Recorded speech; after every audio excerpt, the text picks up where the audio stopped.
This podcast is part of the Big Heads Media Podcast Network. Go to bigheadsmedia.com for more great podcasts.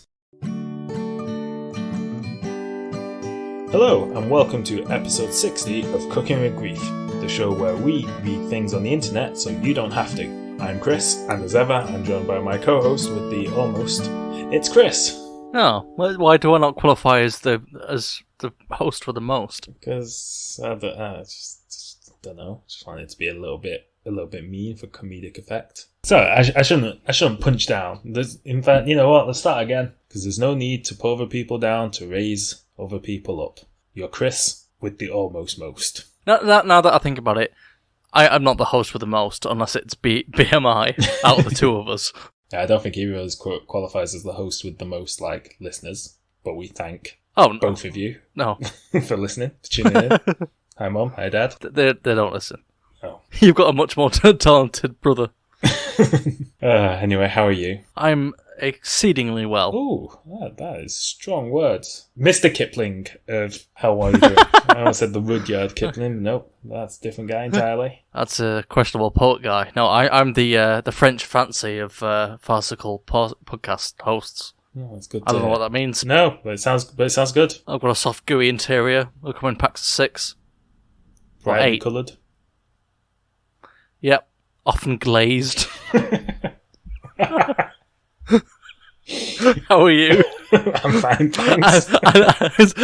And please relate it to a sweet treat of some kind. Are you a yum yum? I'd say I'm more of a. I'm gonna go with penguin bar. Oh, Having shit yolk on the outside. Yeah.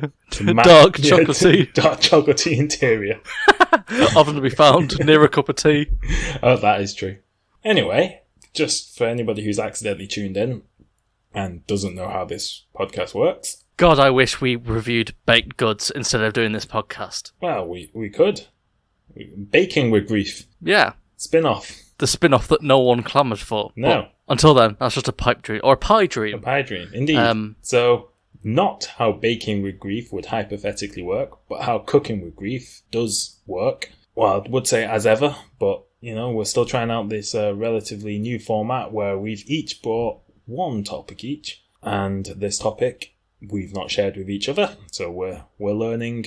As well, half of us are learning, as you, the audience, are also learning. No, the amount of times that we're Googling, mid-topic, I think it's fair to say we're both learning. Yes, that's true, although we do. The audience don't get to hear that, they don't get to hear the edits where we go, 1 second, where was it? Let me just find the bit where, it's a 7. So, without much further ado, let's see where your one and only topic takes us. Let's spin the wheel and find out, are we going to learn about science, history, art, popular culture, or eggs? Could be eggs. It's never eggs. Right. That could be, it's a sleight of hand, verbal sleight of hand. It's never eggs. What's your first topic today, Chris? It's eggs!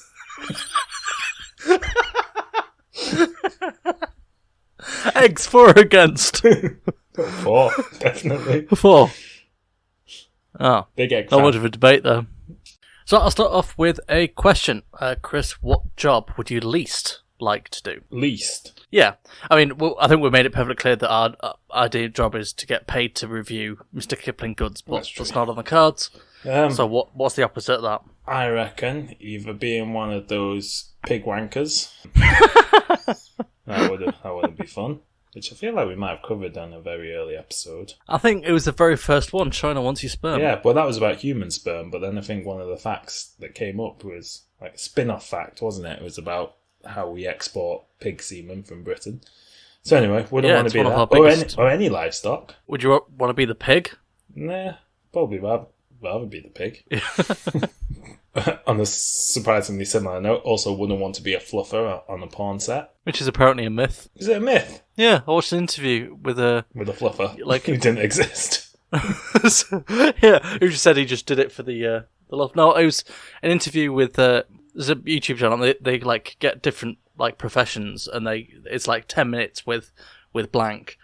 And one episode recently was a porn star, and apparently it's a myth. Ah, well, there you go. Well, at least There was no one on set to do that. Well, at least I don't. At least not officially. Then I don't have to worry about being press scanned into that. Then. Okay, I mean very genital based. Yeah. Well, also anything involving sewage wouldn't do well there. I think I'd just vomit. Not great with smells. I'm gonna lie. That's fair. What about not the Undertaker? I was going to say the Undertaker. No, an Undertaker. I wouldn't mind being the Undertaker, legend of quite well WWE. Yeah, and he's sorry. massive. Yeah. Okay, not that. What about being an Undertaker? My grammar's all over the fucking place. What about being an Undertaker? I mean, I don't know. I feel like it's a necessary job. Yeah, I mean, I've always thought that people go a bit like. I feel people go a bit OTT with funerals, like, because like undertakers can charge like thousands and thousands and thousands of pounds, and it's you're essentially throwing a party for somebody who can't really appreciate it. So, yeah, but it's for the benefit of the living, not the dead. Yeah, no, but like with these like coffins that are like mahogany with all these like gold inlays and all that, anything like it's going in the ground. It's just a jiffy bag will do. Bury me in a Ziploc bag.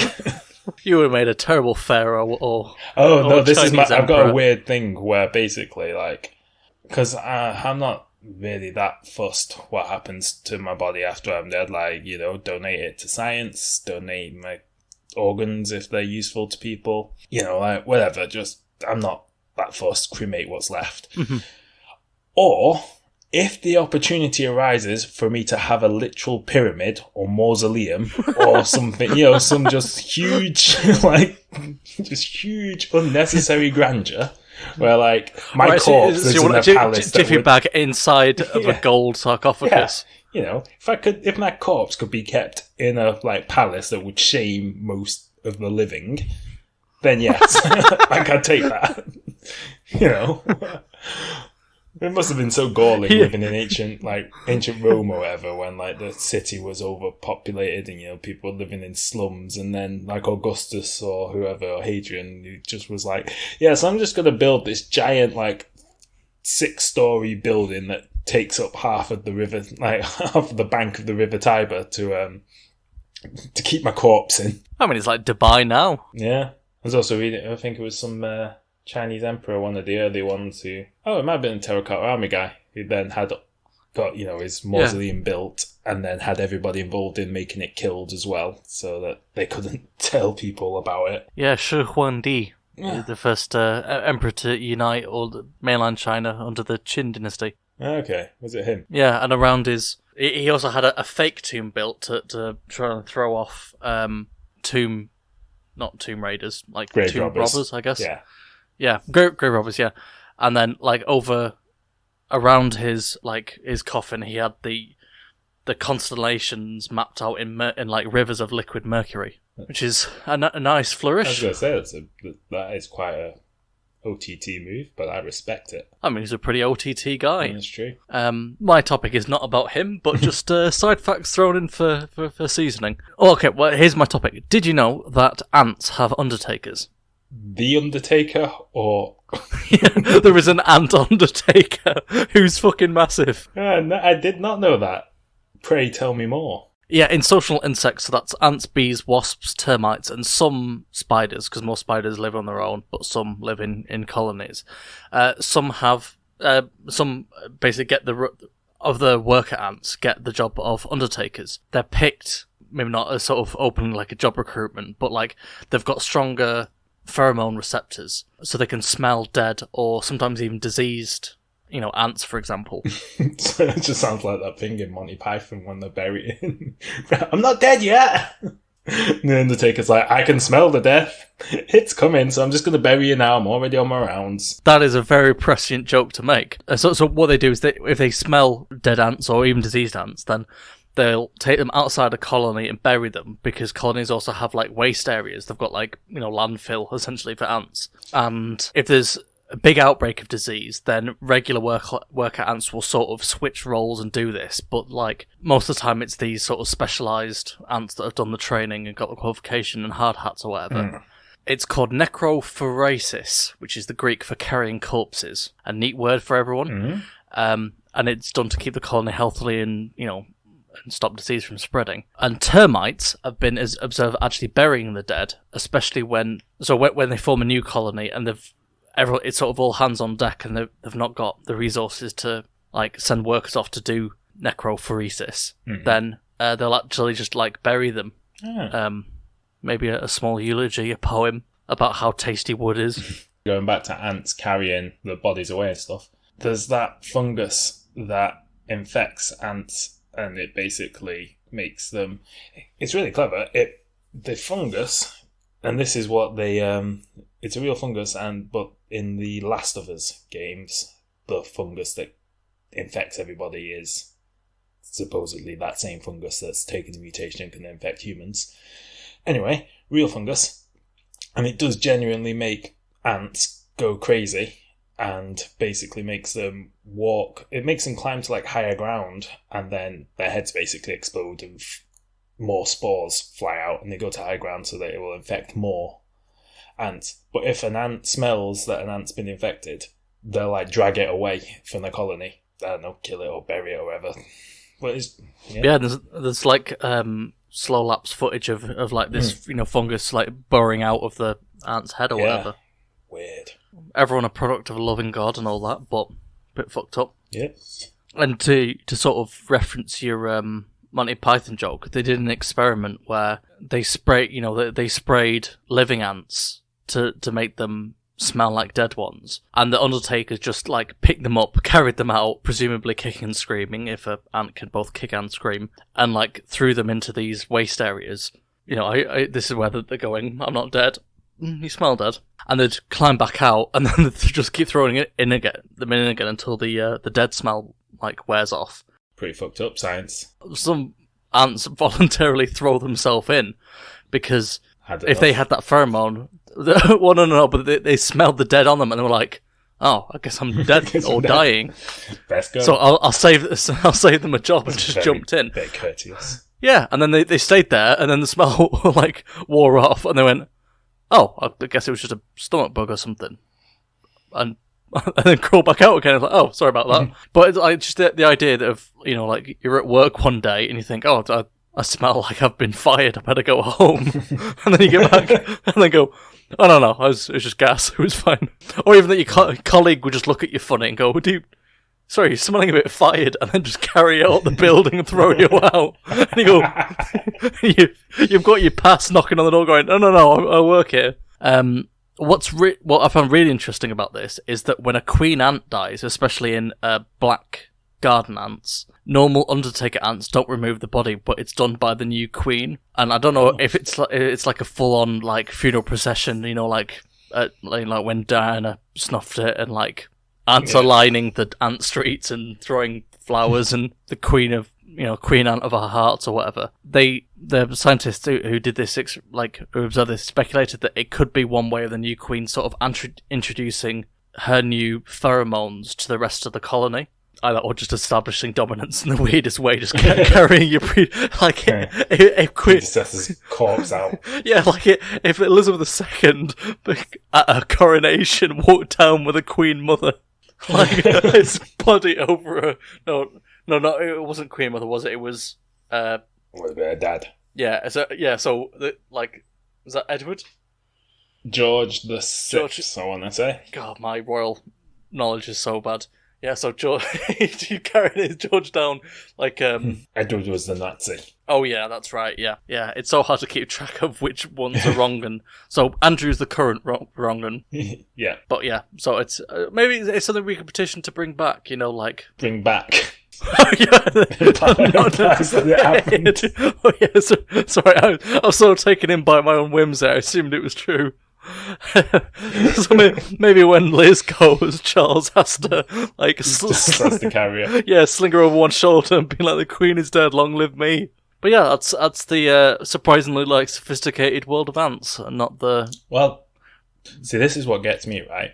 So ants, we look at ants and we don't really feel that bad about killing them. Like, people, if you have ants in your house, you don't really think twice about, like, throwing down the ant powder or whatever and killing them all. Mm-hmm. But, we know that they have, like, they build houses of some sort. They, like, work as teams.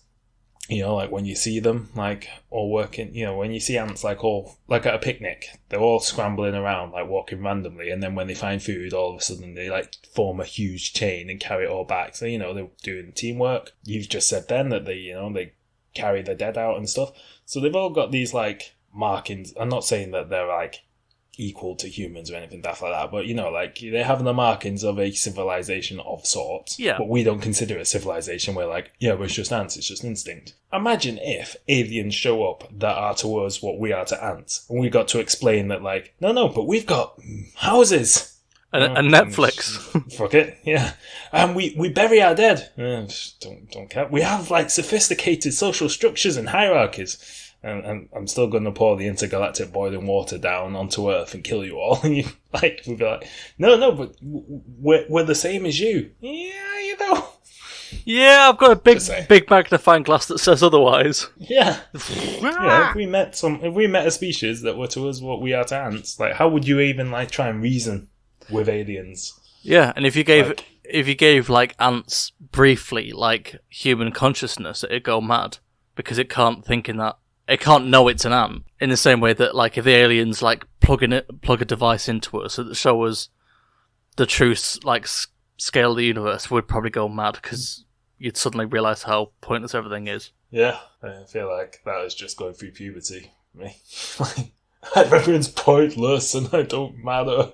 Oh, right, I thought you meant, like... I turned into an ant. You discovered, like, I don't know, the signs of puberty and it made you contemplate your place in the universe. And you got abducted and probed in a weird way. I think I'd remember that. Would an ant remember if you probed it? Like, I don't know. Have we ever asked? This is like when the scientists wipe the snail's memories. We're just like, how could you tell? Yeah. Well, I think that's, unless we've got anything more on either existential crises or ants, I think that's a good place to stop. No? In that case... Yes, I agree. I would be delighted to hear your topic. Okay, thank you, Chris. And thank you, ants. And thank you, ants. I'm going to talk to you a bit about, that world-famous thing, German cuisine. Yeah, you've got Fleischwurst, you've got Frikadellen, you've got various blood sausages. Aye. But I'm going to talk to you about the humble Kartoffeln. Is that right? The potato? Yeah, potato. Because, obviously, when we think of German cuisine, we don't really, it's not exactly well sought after around the world. It's fine. But, like you say, it's basically sausages. It's mostly used to soak up beer. Yes, indeed. Well, I'm going to talk to you about the peculiar way that Germans fell in love with the potato. It's weirder than it sounds. It sounds pretty weird. It sounds like you're going to tell me it's some guy called Hans fucked a potato, which wouldn't be my vegetable of choice. Not quite. No, it's not that graphic.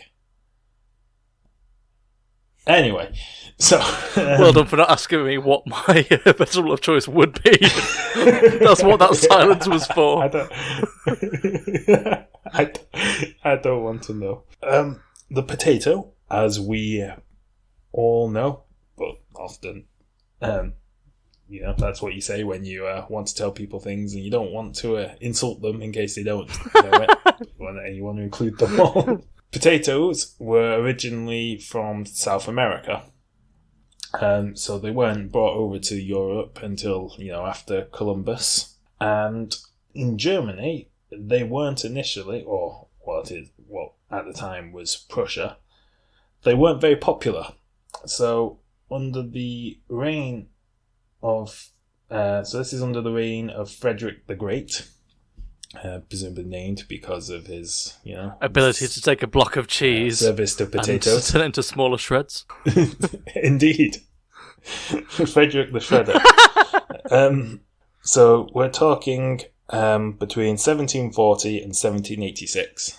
I'm not sure if this was towards the start or middle or end of his reign. The Golden Age. But it's during that time, and we're in Prussia, what is now Germany. So potatoes at this point have been, introduced to Europe for like 100 years or so. Essentially, people had realised, or, some people had realised that, this was actually a great crop to have, for the peasants to eat rather than turnips or whatever they used to. Because there's, like, quite a lot of calories in them, and they grow in, they're hard, they grow in quite a lot of conditions, and, like... Last a long time. You can keep them in a bag in the cupboard for, like, months, and, like, nothing. Easy to regrow. Exactly. So they were seen as, like, this great crop. But the only problem is the peasants of Europe were really not into them. So Frederick the Great had said to his, he'd issued the royal decree, and he was like, look, potatoes are fucking wonderful. One day people will make them into crisps and fries and chips and all these great things. Potato waffles, potato smilers. Mash. But at the moment, mash, exactly, keep it simple. He was like, look, you eat a lot of sausages, you need to have some mash with your bangers. And to this day, you always give mash the higher ranking over the sausages, which is interesting. You always say you're having mash and mash and sausages. I'd say bangers and mash. I've definitely asked you before what you're having for tea, and you've been like, mash and bangers, and I'm like, wow, what pedestal that potato was on. That's true. I do love mashed potatoes, especially with cheese and a bit of mustard. Anyway, so he'd issued a royal decree to say, look, eat more potatoes, and one town responded, the town of Kolberg responded with, these things, meaning potatoes, have neither smell nor taste, not even the dogs will eat them. What use are they to us? And, this led to or I don't even know if this led to a phrase, but, like, there was a phrase in Prussia at the time. Was der Bauer nicht kennt, frisst nicht, which apparently means what the peasant doesn't know, he will not eat. So, yeah, the potato, not popular in Germany. They were Kartoffel-9, not Kartoffel-Ja. God, I bet they're kicking themselves now. They were missing out on some real treats. Well, that's exactly what Frederick the Great was counting on. That they'd kicked themselves for missing it. So what he did, because he realised, and this must be why he's called the Great, he realised, or somebody told him and he took all the credit, that if they try and force feed peasants potatoes, you'll just end up with the most ridiculous revolt of all time on your doorstep. So, he thought, right, here's what I'll do. Reverse psychology. So what he did was he declared that potatoes were a royal vegetable, and that decreed that only, like, he and, like, nobles or whatever would be allowed to eat it. And he planted fields around Berlin and places and had the army guard them. And basically made it seem that potatoes were, like, hot shit. Like, this was the most important thing. He wasn't worried about the French invading. He was worried about people invading his potato fields. Like, that was his number one concern in the world. Which led to all the peasants being like, what the fuck is it? There must be something fucking good in that field. Like, these are amazing. And then he also had the guards be told to look busy, but to also look the other way if they see somebody trying to steal said potatoes, to take regular breaks and leave openings and stuff like that, and to basically just make it really easy to break in and steal the potatoes. Yeah, you're right, he lives up to his name. This is like those things nowadays that companies, like, limited edition of something and people go fucking mental and spend, like, thousands of pounds on something that's worth, like, a tenner, and you're like, why? It's like, because there's only 10 left.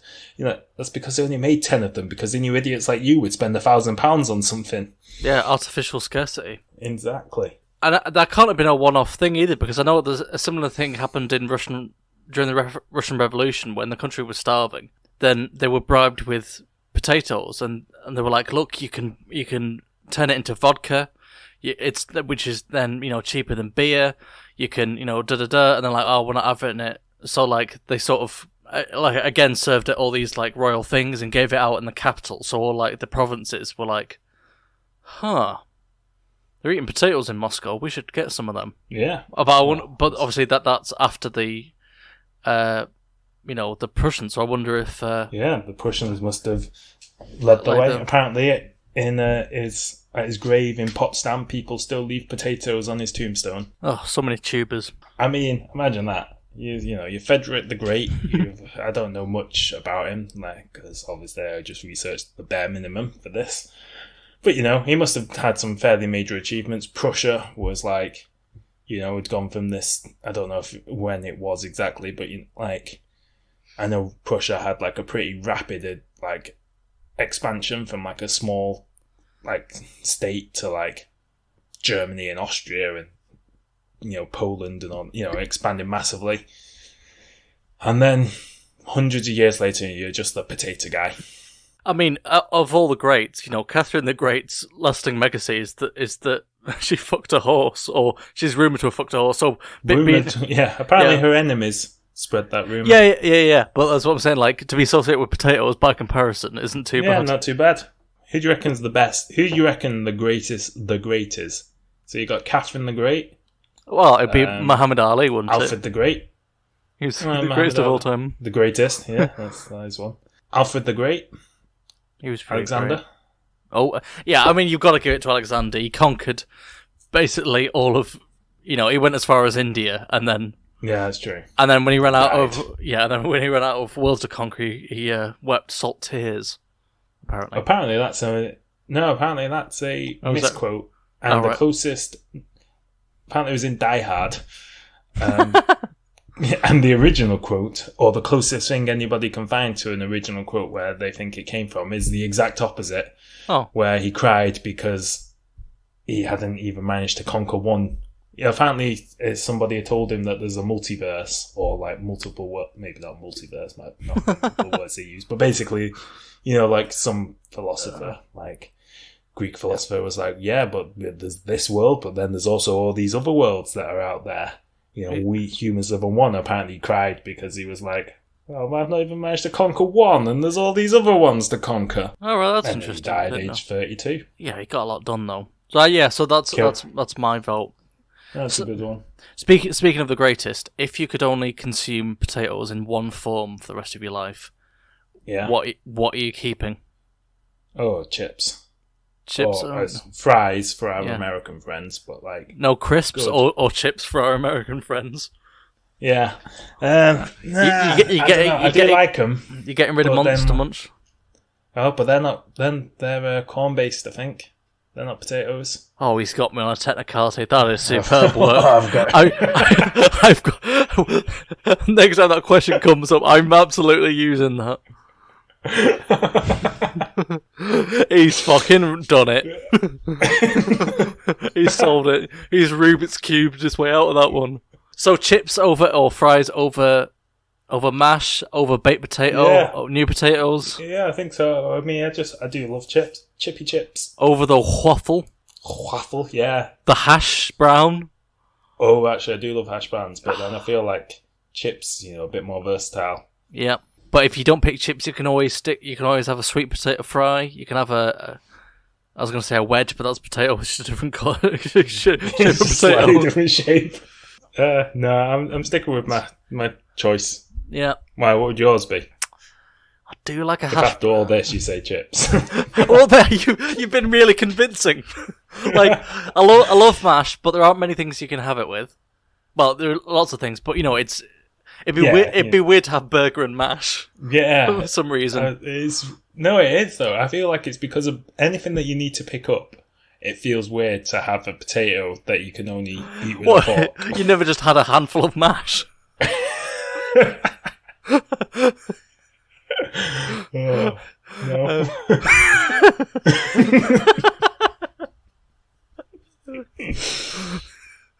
Oh god.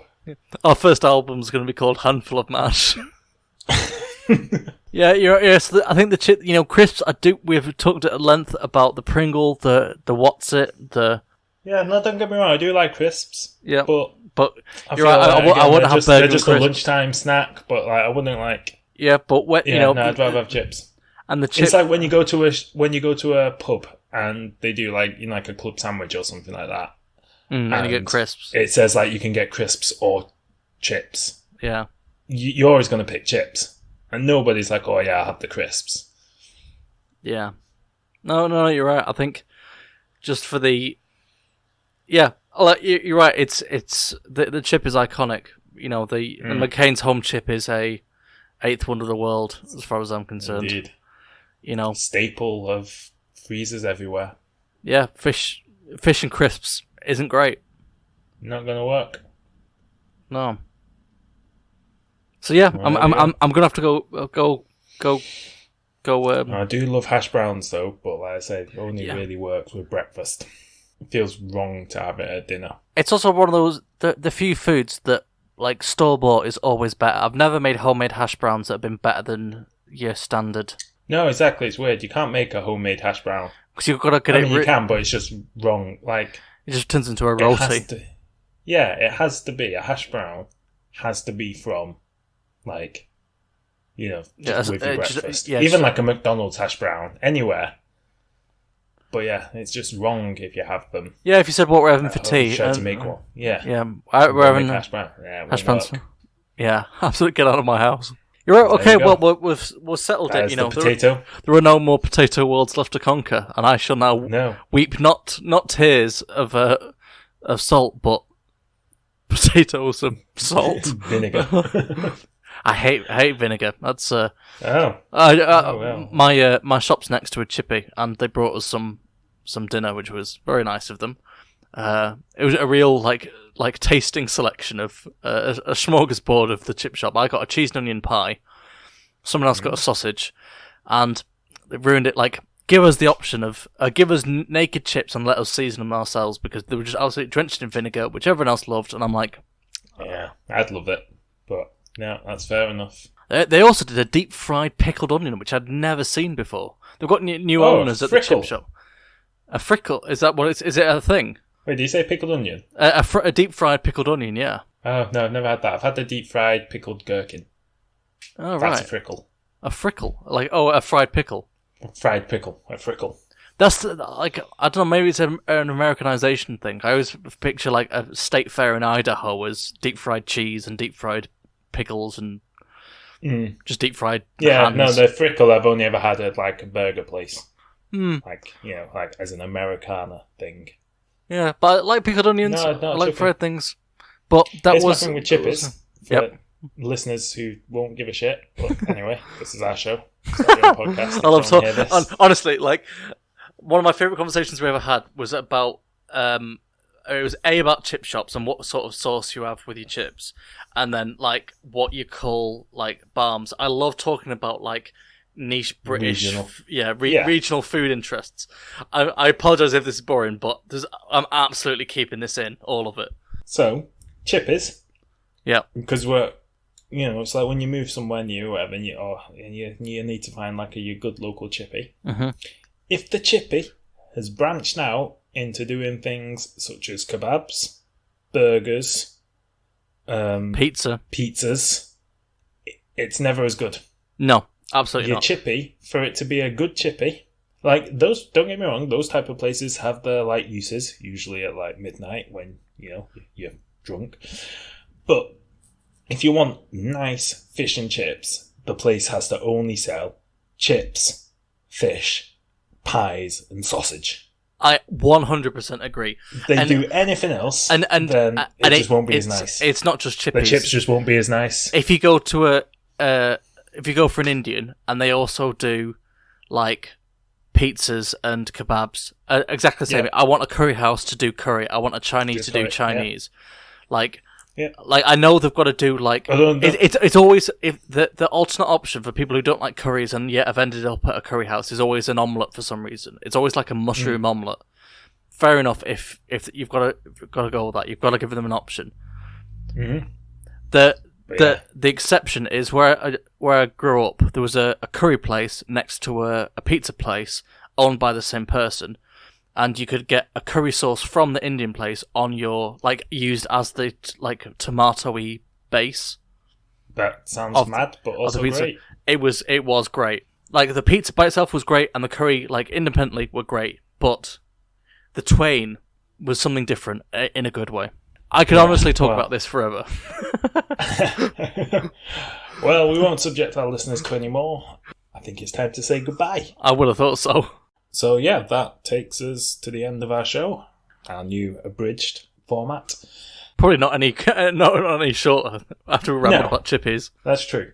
And I mean, and even with just 2 topics, we still managed to go from Undertakers to The Undertaker to ants to aliens to potatoes. All over the ancient world. Yeah, to Prussia, to who's your favourite great, to chip shops, which is quite impressive in its own twisted way. But have you got anything else to say? No, other than we covered everything. Yeah, I think we've got it. Just the usual, usual pleasantries. Admin now. Yeah. Yeah. The bit where you've probably already turned off, but if you haven't, thank you for listening. As always, please leave a review because it would really help the channel to grow.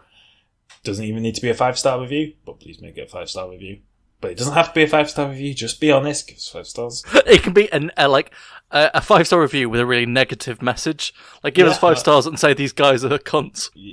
That's fine. I mean, we'd managed to go a whole show without swearing even once, I think. And we said the worst word. So okay. Edit. Give us 5 stars and these guys are absolute silly boys. Very naughty boys. Again, as always, please follow us on Twitter at Cooking with Grief with no G on cooking because there's not enough characters. Or send us an email if you really want to get in touch. cookingwithgrief@gmail.com. And if you're listening on YouTube, which you're probably not statistically because I think we get like 1 view. But if it is you and not me, because I'm pretty sure it's just me checking it's uploaded. But if it isn't, then please leave a comment, say hello. Please talk to us. We're very lonely. No, there's nothing else for me. And if there's nothing else for you, then it's goodbye from me. And it's goodbye from me. Have a lovely time. Yeah, whatever time of day this is. I hope the next period is... If you've listened to this in the morning, I hope you have a wonderful afternoon. If you've listened to this on a Friday, I hope you have a wonderful weekend. And if you've listened to this on a Monday... Well, it's only 5 days to the weekend, so, good luck. It's all up from here after you've listened to this. Yeah, happy hump day for Wednesday listeners. I genuinely thought the internet being the internet thing was like a thing where people have more sex on a Wednesday. Yeah, I did not realise what it meant for a long time. No, I thought it was... I assumed it was something to do with either humps, as in like slang for boobs or something, or butts. Or like you say, it was something to do with sex. And then somebody was like, no, because it's all downhill because you reached the peak of the week. And I was like, oh, hump day. Unless you have one of those dromedary weeks and it's got 2 humps. Yeah, that's true. But we're not camels. No, we're not. Also on Twitter, I saw, in the early days, I saw Thirsty Thursday was trending, and I clicked on that, and it's just lots of adverts for bars doing like happy hour, and then also porn. I love Twitter because you never know what you're going to get. Yeah, all forms of life are here. Indeed. And you too can be part of that cesspool by following. Blah, blah, blah, blah. Goodbye. Bye.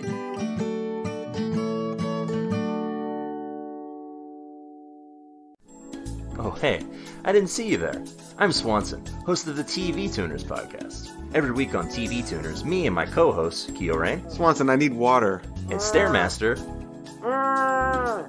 review the latest in TV, discuss news, trailers, and even find time to play some fun games.